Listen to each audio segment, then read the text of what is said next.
And this one is on a specific report presented by Sven Clément as a special rapporteur. He was already special rapporteur for the AI report, if I'm not mistaken, last year. And this time, there is some connection, of course, because it's mastering the future of uncrewed warfare. So it's certainly connected to AI, but it has specific also aspects that you're going to develop. And so I leave the floor to Sven. Thank you very much for reporting on this work. Merci, Monsieur le Président. Merci, Vincent. And I'm very sorry, I will continue in English. Except if there's a vote of the floor that wants me to continue in French, I can do that. So you have a few people there voting in favor, but I think it won't suffice to make I think the majority will sadly not go the way. So, dear colleagues, I'm very, very happy to be joining you today, this time as the subcommittee's acting rapporteur. So there are at least two reasons for my excitement today. First, because it allows me to continue engaging with you. And second, because we will be discussing a crucial topic, namely the future of uncrewed warfare. As the distinguished members of this committee know, the Ukrainian defense against Russia's brutal aggression heavily relies on uncrewed systems in the air, on the ground, and on the sea. A recent study by RUSI confirms the relevance of uncrewed aerial vehicles, tactical drones. I quote, currently account for 60 to 70% of damaged and destroyed Russian systems. Let that sink in. Uncrewed systems account for 60 to 70% of Russian damaged and destroyed systems. However, the Russian war against Ukraine is not the only conflict that features uncrewed systems. Quite the opposite. Uncrewed systems have been used by allies in crisis management operations or during vigilance and deterrence activities in the Baltic Sea, and other actors, such as Iran or the Houthis, are also drawing on uncrewed systems for their malign activities and attacks. This raises a question of how NATO, allies and partners can prepare themselves for the future of uncrewed warfare. The preliminary draft report seeks to contribute to these efforts. In doing so, it builds on the important work that has been done by this committee in recent years. I will not reiterate all the reports we've done on AI, on the impacts of technological trends. I think you all know them. And this morning we heard that actually people are reading them. That's what astonishes me the most. I always thought we were doing some intellectual activity for ourselves, but apparently this changes stuff. And so we should be proud about that these reports we are debating have an impact on NATO policymaking. Importantly, I do not try to cover each and every uncrewed system or program. We've had in the past attempts, dear colleagues, to change those reports into sales catalogues for individual nations. I will not name specific systems. I will name the broader conflicts they have been used in and the actors that are using them. But I will not tell you which company you should approach to buy them. You will find them with a quick Google search. I do so by looking at the practical examples from armed conflicts from around the world. And as we find ourselves in a multi-domain environment, I focus on the domains of air, land, and maritime. I will also discuss, and we will expand on that for the final report, on the role and relevance of cyber and space. So let us begin with the uncrewed systems in the air. Drones have been part and parcel of Ukraine's defense. Ukraine's armed forces are even working on a drone line which envisions a 50-kilometer kill zone. I really hope it's more successful than the German Siegfried line or the French Maginot line, because both of them were not really that efficient. However, Russia is also drawing on uncrewed aerial vehicles to attack Ukrainian cities and civilian infrastructure. War crimes, by the way. In fact, the number of reported drone attacks against Ukraine has increased consistently and reached record high towards the end of 2024. What is more, the usage of drones evolves and both sides continue to innovate and adapt. For example, drones have been equipped with fiber optic cables to avoid the risk of jamming. Now you would think that the first, and we will be at the National Museum of the US Air Force tonight. And there they have one of the earliest air-to-air missiles that has been developed by the Germans, which was, you guess it, cable-guided. We then lost the ability to cable-guide our missiles, and we came to radio environments. Now, back to the future, we are again using fiber optic cables to guide drones in radio-congested environments. So sometimes innovating or looking at technological trends leads us to look back into the past. At the same time, drones are not a new phenomenon. They played a decisive role in 2020 in the war implicating Azerbaijan and Armenia. The Houthis attack shipping lanes with drones as well, and have been for some years. So countering these Houthi-launched drones comes with a hefty price tag. An interceptor to shoot down a $1,000 drone can cost around $1 million. So that's a 1 to 1,000 ratio. And sometimes you need more than one. So you see it's simply not cost efficient to use millions and millions of dollars to shoot down home-brewed systems that can come out of a 3D printer for a few $100. Lasers are an effective alternative, and the US has been successful in using that as a weapon. But uncrewed systems can be found on the ground as well. The Ukrainian army uses such vehicles to supply infantry, to evacuate wounded soldiers, or to carry explosives into enemy positions. Ukraine even conducted an entirely uncrewed ground operation in December 2024. Russia also uses the uncrewed ground vehicles, mostly to conduct its brutal aggression. It uses these systems for combat actions, mine delivery, bomb attacks, evacuation, and logistics. Uncrewed land systems have found application before. Again, looking back instead of towards the future, the US has used them for explosive ordnance disposal in Iraq and Afghanistan. And looking at the future, where we will encounter more and more mined countries due to the persistent conflicts in the world, looking at what we can do in the EOD field with uncrewed systems is definitely something worthwhile. And the Estonian military uses an uncrewed ground system to support its troops when they were active in Mali. So uncrewed systems also matter in the maritime domain. This is probably the most recent development we've seen in the Ukraine war, but we've also seen it during our visit to Iceland, and we've seen the challenges that come with operating in the maritime domain, as we mentioned this morning. These uncrewed maritime vehicles can operate on the surface or underwater and offer a wide range of applications.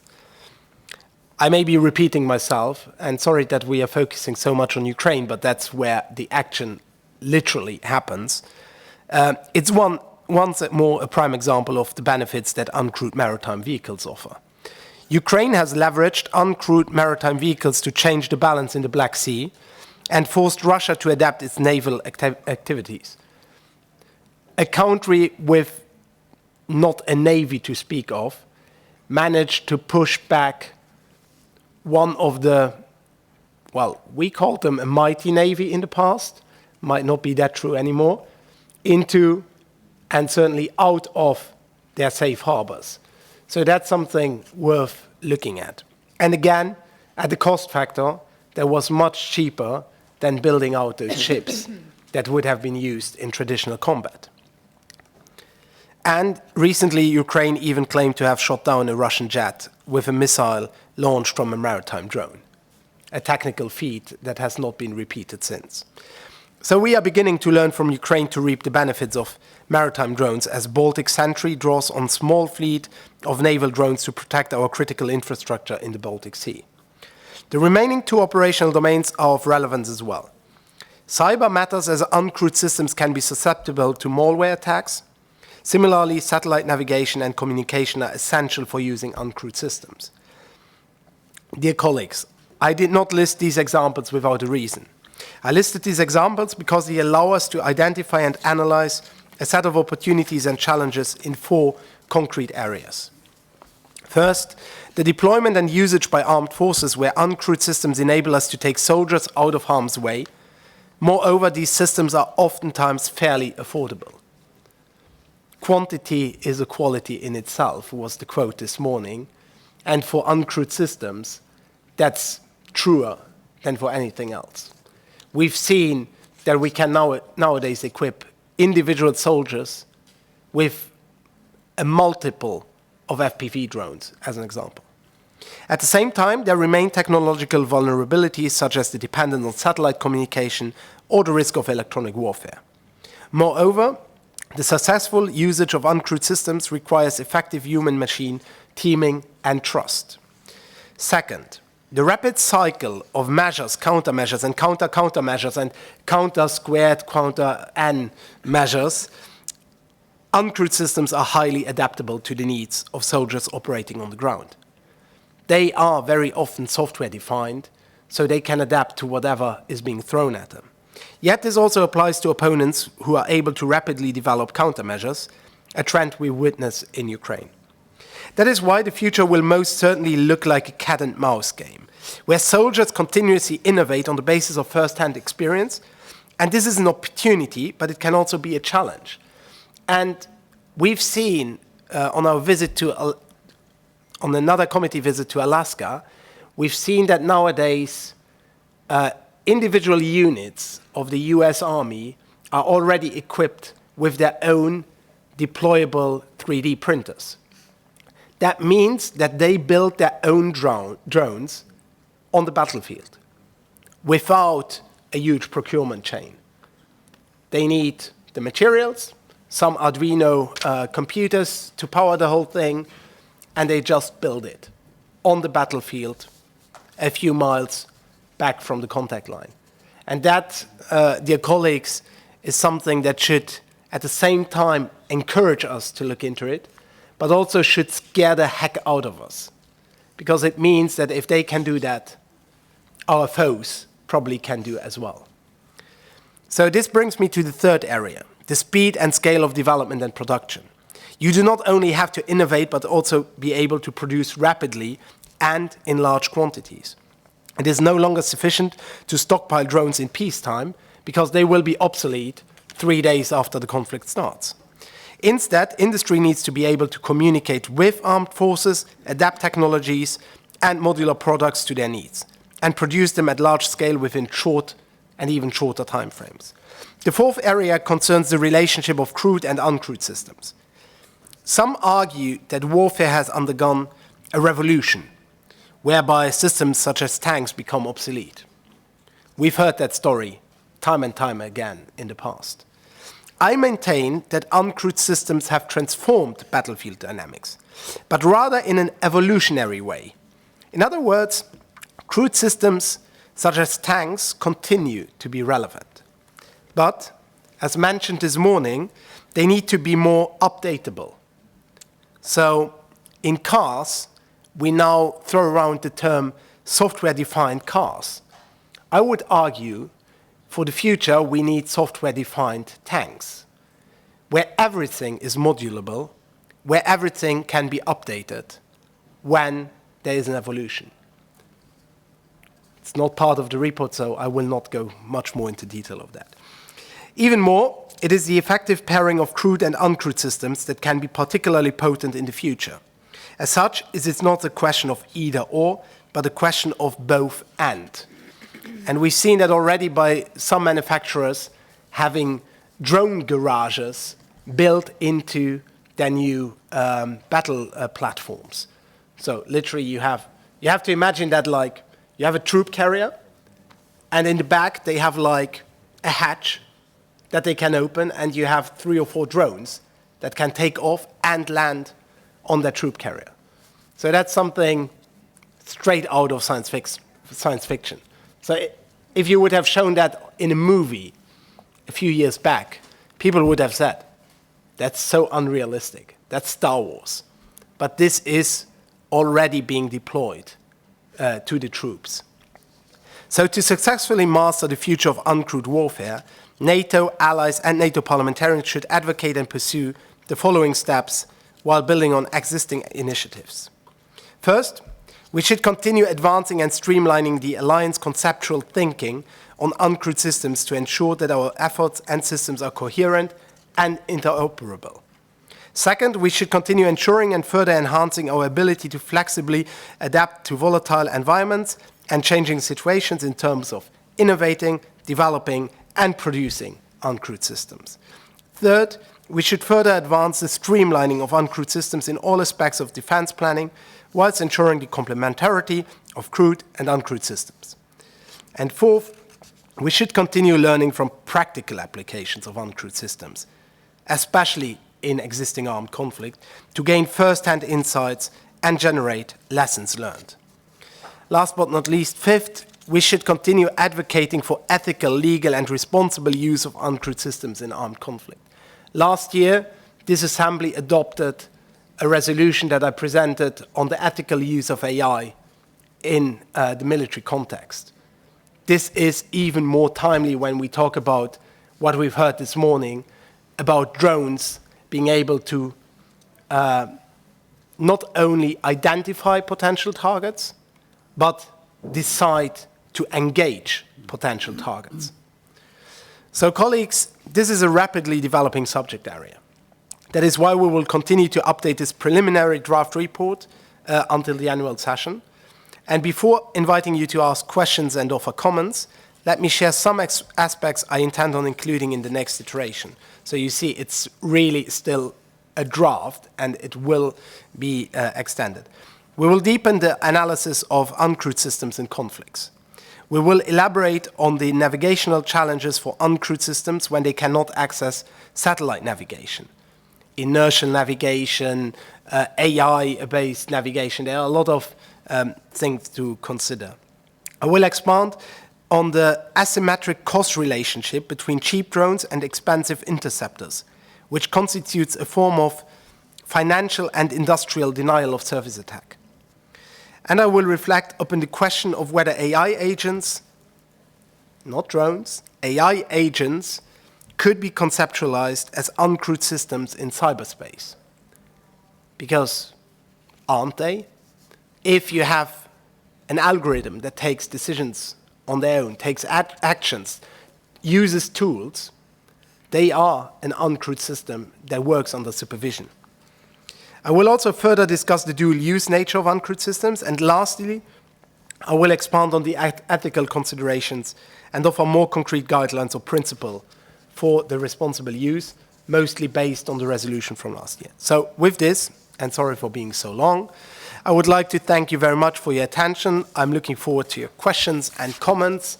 And one last comment maybe, there is an amendment from Turkey under consideration.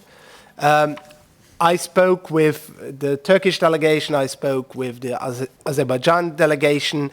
It concerns the wording of 2020 Nagorno-Karabakh conflict that is currently in the report. Turkey made a proposal to change the wording on that. Azerbaijan made verbally another proposal. I would propose to not vote on any amendment today, and work with the concerned delegations, which includes for certain Azerbaijan, Armenia, and Turkey, if they want to find the wording that is acceptable to everybody. As you have seen, I already tried during my speech, but if that is acceptable for all, we don't have any written amendments that we need to consider. Thank you.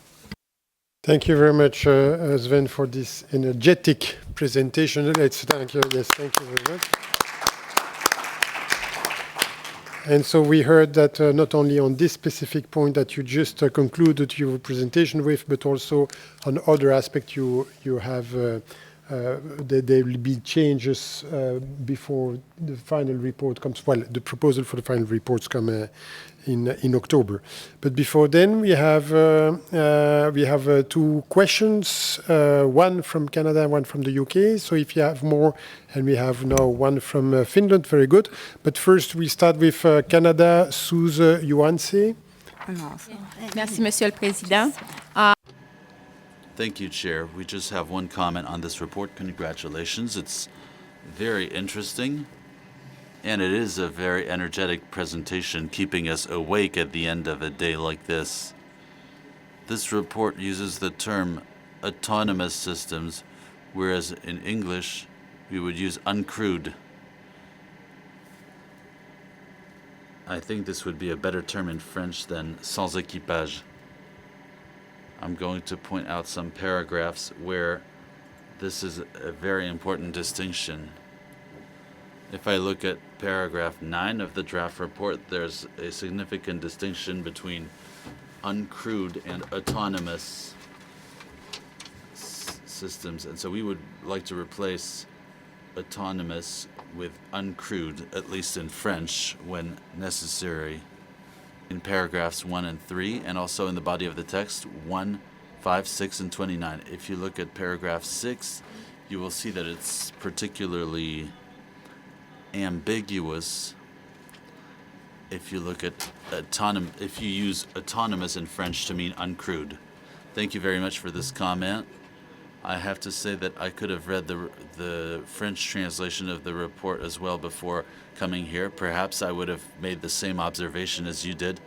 There's a reason why in English we use uncrewed and not unmanned. The reason is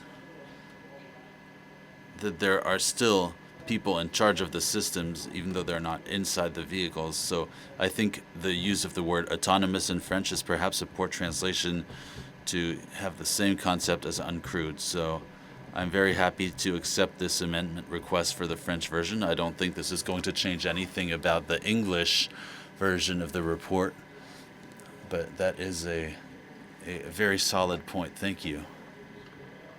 For my so that I better understand the issue here, can you just briefly comment the different terms, even in English, right? Uncrewed, unmanned, autonomous.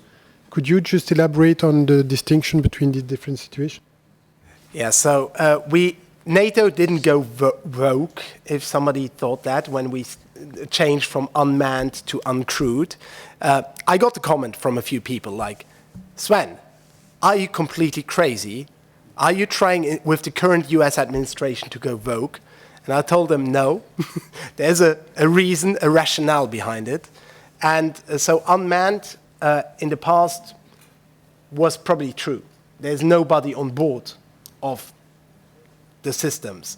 But with the emergence of FPV drones in Ukraine especially, it's not unmanned anymore, because the drone is in permanent communication with its remote pilot. We've seen that already in the past with the bigger drones that have been remotely piloted by mostly the US. But unmanned was something that was not sitting right, and the literature has changed towards using the term of uncrewed. Autonomous would mean that it's 100% autonomous. Mm-hmm.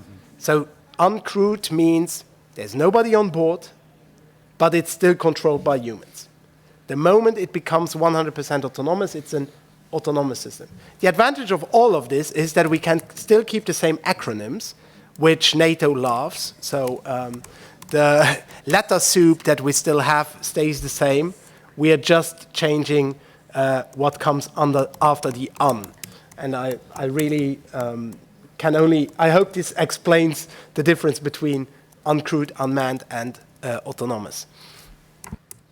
Okay, thank you for the clarification. Then we go to the UK with Stuart Anderson. Stuart. Thank you, Chair, and thank you for a brilliant presentation, Sven. I think the ethical side can't be underestimated. So if we look over the last 20 years, the average infantry soldier has moved forward in technology. There's being a reverse of that, where the soldier is now going back to traditional radios that involve what we call the old Don 10 that can't be hacked through technology, whilst the uncrewed is moving forward. So if you were to look at something like drone warfare on what we would traditionally call no man's land, they're fighting for land, and then it has to be held. That land is held normally by infantry platoons or soldiers or companies.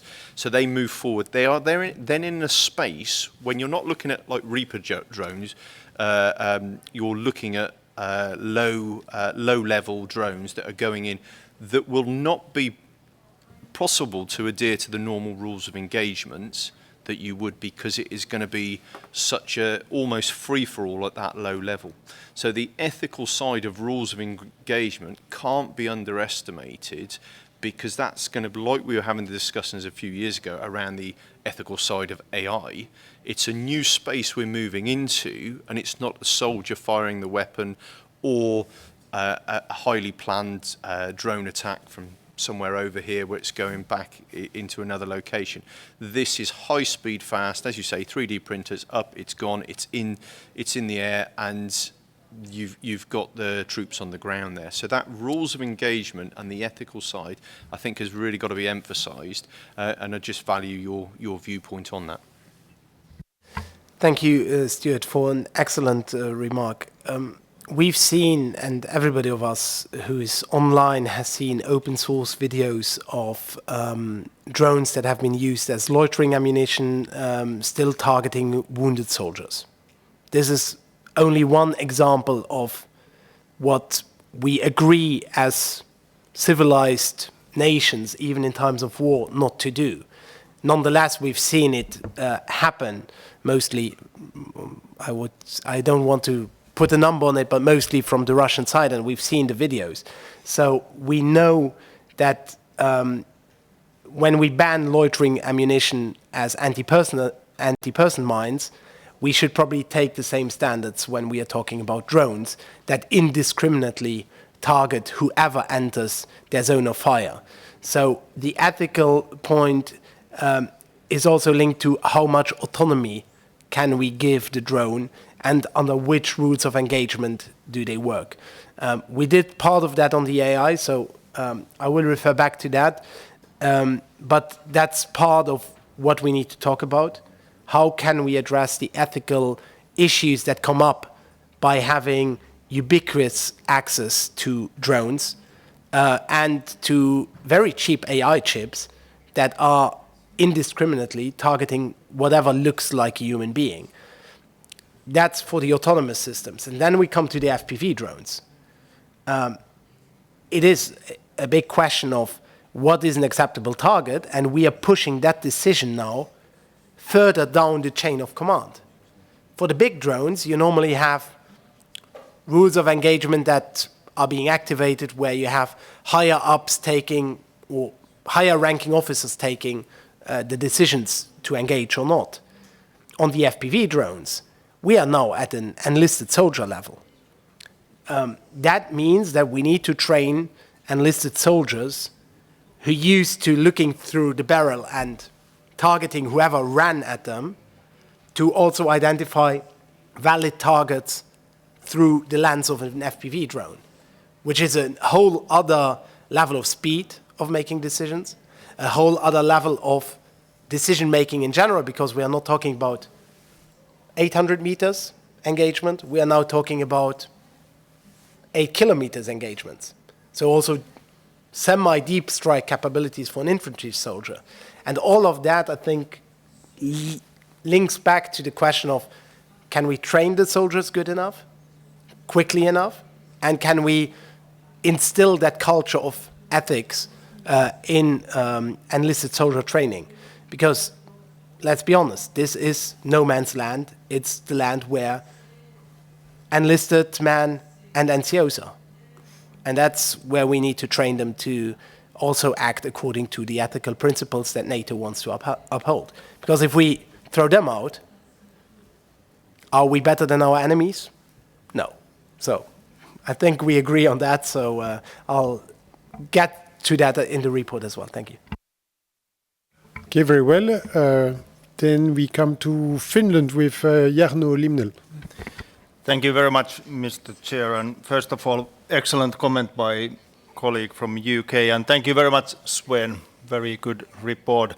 And this is developing story. Probably we are never able to write the final report because new things keep coming up.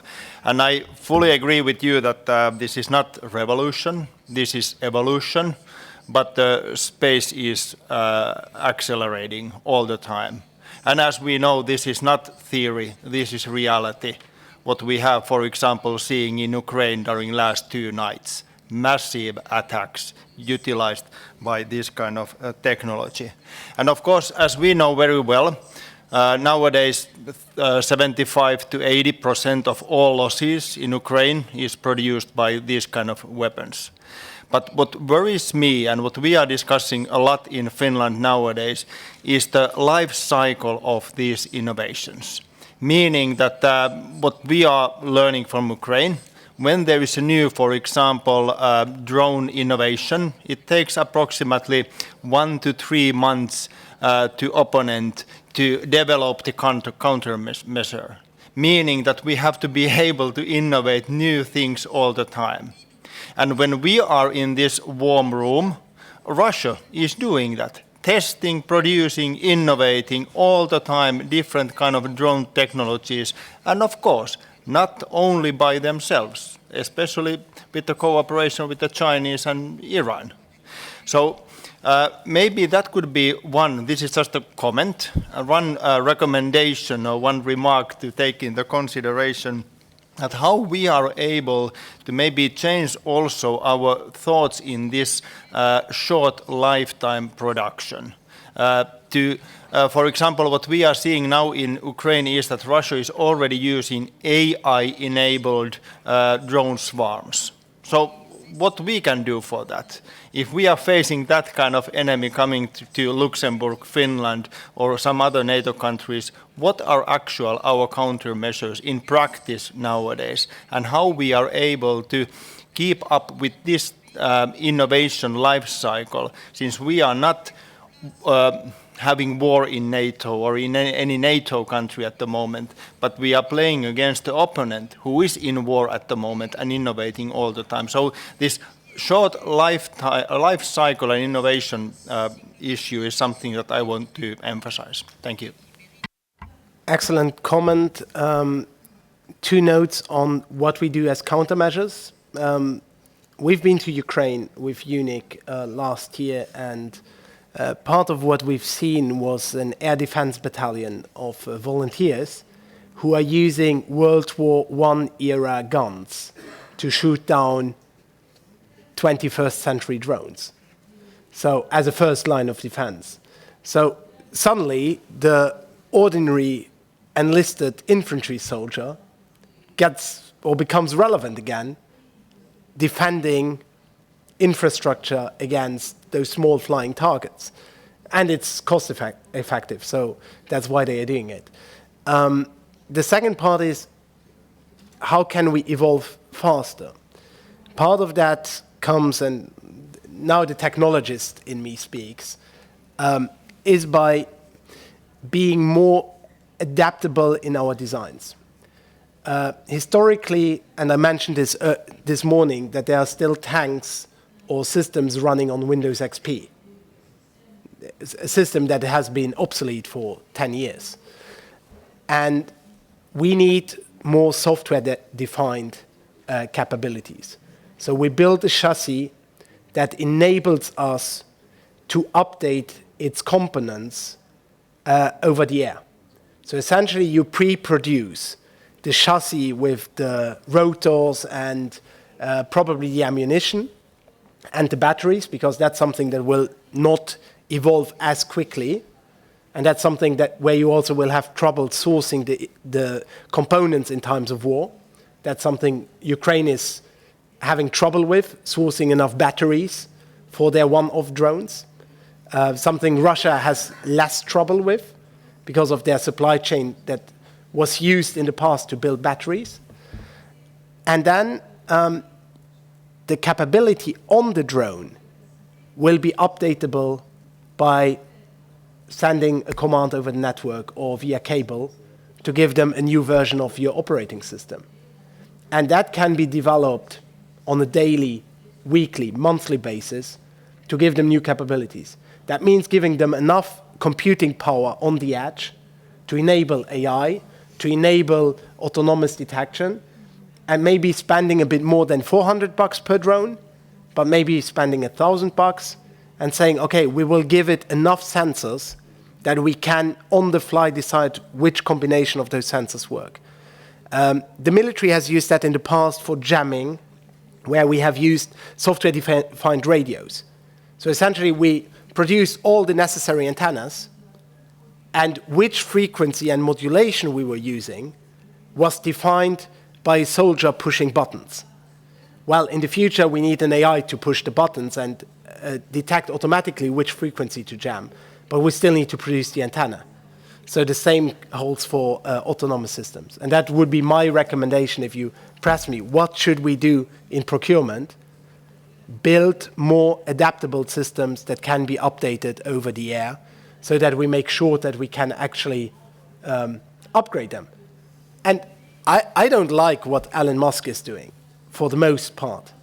But he is the first guy who built a car that can be updated over the air, which had all the sensors and everything included, and where, with the push of a button, it gets new capabilities.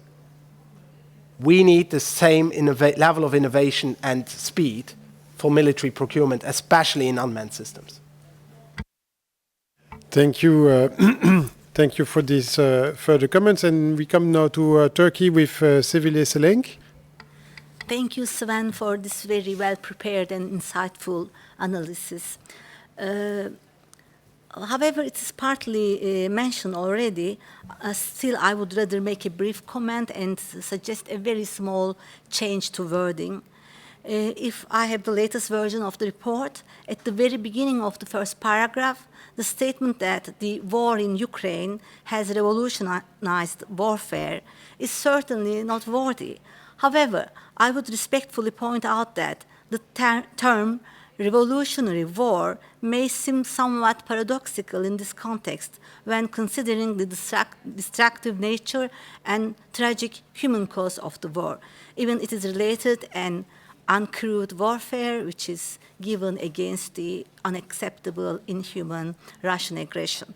I would like to ask the report to you if you would like to make a small terminological change instead of revolutionary warfare, perhaps a term such as transformative shift in warfare or paradigm shift in military operations might better capture the profound change observed while avoiding ideological undertones.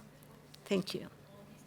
Excellent remark, and we will incorporate that. Thank you. I have no objection to that. Thank you. Okay, very good. So this shows the usefulness of these exchanges. I'll come now to last questions. Last question from Sweden by Joar Forssell. Thank you, President, and thank you for the report. I also had a comment on the ethics. In principle, I agree with what was said from the UK and by you as well, Sven. But I wanted to balance it a bit. We're not all NATO countries in agreement on all ethics of warfare. For example, we have a discussion on anti-personnel mines. So that's a growing discussion in Europe, especially among the countries that are closer to Russia or closer to being the target of Russia, maybe I should say.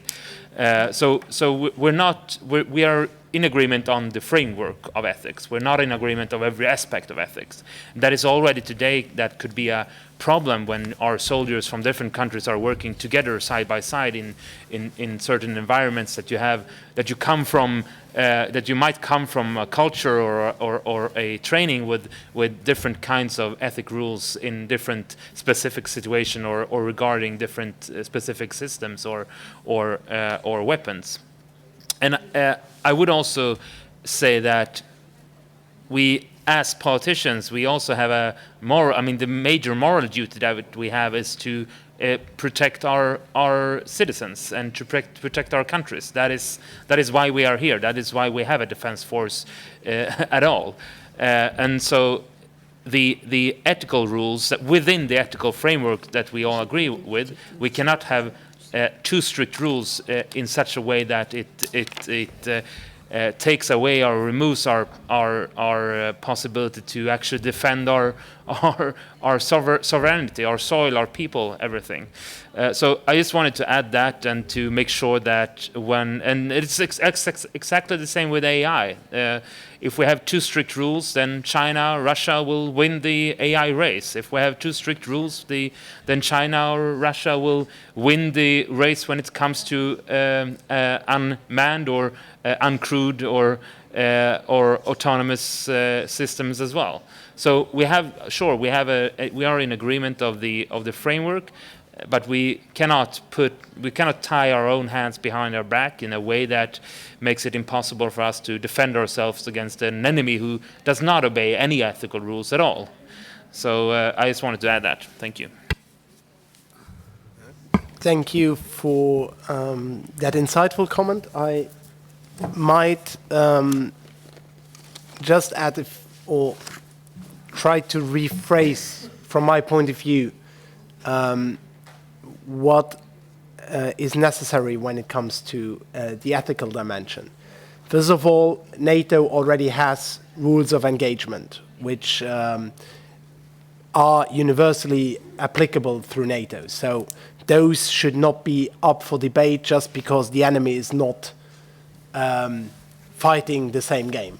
So I disagree with the statement, we should not bind one hand behind the back, because what makes us different from somebody who is complicit and doing war crimes is that we are not engaging in war crimes, that we are following the rules of engagement that we gave ourselves through democratically elected processes. And if at some point there's a democratic majority for changing those rules, I might staunchly oppose such a change, but I would accept it as a democratic outcome. That being said, I think that those rules of engagement that currently stand for NATO should be applicable also for all the other equipment we are using. As I mentioned, attacking a wounded soldier is something that international conventions, every NATO member is party to, is in evidence. When it comes to anti-personnel mines, I get your statement. I also know that we had similar discussions when it came to AI last year. This is something that is obviously linked to whatever international treaties the individual members are party to. And that is a mixed bag across NATO allies. And now, even if we are looking at the original founding members of NATO, we see stark differences in the treaties they adhere to, that they signed, and that they ratified. Because signature of a treaty doesn't mean that it has been ratified. And just look at chemical and biological warfare, which we addressed when we talked about chemistry, I think, 2 years ago. We know that there are differences, and we will incorporate that into the thinking. The only point I would staunchly be of another opinion, if you allow me, is that bringing together NATO soldiers from different countries with different training background would be an issue when it comes to ethical questions. Because that is something that plays a role in how they take their own decisions to fire or not fire. And that is not something that, in my opinion at least, has an impact immediately on whoever they are serving with. It might become an issue if the hierarchy, the chain of command, is coming from different backgrounds. But currently, I see no NATO mission where that has been an issue. If it would be an issue, I think ACT would have told us about that, and we've not seen something like that until now. I'm looking at the room if somebody objects to that understanding of the situation. One, Sweden. Well, of course, we are all in agreement that no one should commit any crimes, any war crimes, just to point that out. I don't think that anyone could have interpreted me in that way either. But when it comes to I think the anti-personnel mines is one of those issues that where we have soldiers that are from countries who are currently thinking about changing their opinion on the anti-personnel rule mines, and you have together with soldiers who are from countries who are not doing that. Of course, you can imagine a possible scenario where soldiers from different countries are side by side and having to adhere to different rules really from their home countries, even if there are rules in that specific environment and in that specific country and so on, they can still be from different traditions, let's say, in that way. So it's not about cultural background; it's about the background that you have from your training from your home country. That could be a problem, and that could also be a problem when it comes to uncrewed vehicles or uncrewed. Anything really. And I think it's very important to take the point that within, as I said in my first comment, that within the framework that we agreed to, all of us, which is, of course, as you point out, the rules of engagement, for example, within that framework, we can have different views on what is ethical or not. So we do not differ from each other on the examples that you bring up. But there could be different scenarios where we are not in agreement, and I don't think that we should, within, as I said to begin with, those rules, tie our hands further behind our backs when it comes to being able to uphold the moral duty that we have to our citizens to protect them. I agree with the statement that we should all adhere to the rules of engagement. I just want to point out that my personal background coming from a country that spends a lot of its cooperation aid in UXO programs, so unexploded ordnance removal programs in countries where war has raged 60 years ago, looking at Laos, PDR, Cambodia, Vietnam, and we are still cleaning up those countries so that farmers can do their work again. My position might be very staunchly on the issue of anti-personnel mines, and I'm also aware that there are other opinions on that, as is with other weapon systems. Like Luxembourg and France don't agree on nuclear power. I will not get into that debate right now, so I agree with you that we have different opinions on that, and I don't think that it's relevant to the uncrewed warfare, so we will find a solution for wording that will fit for everybody. Thank you.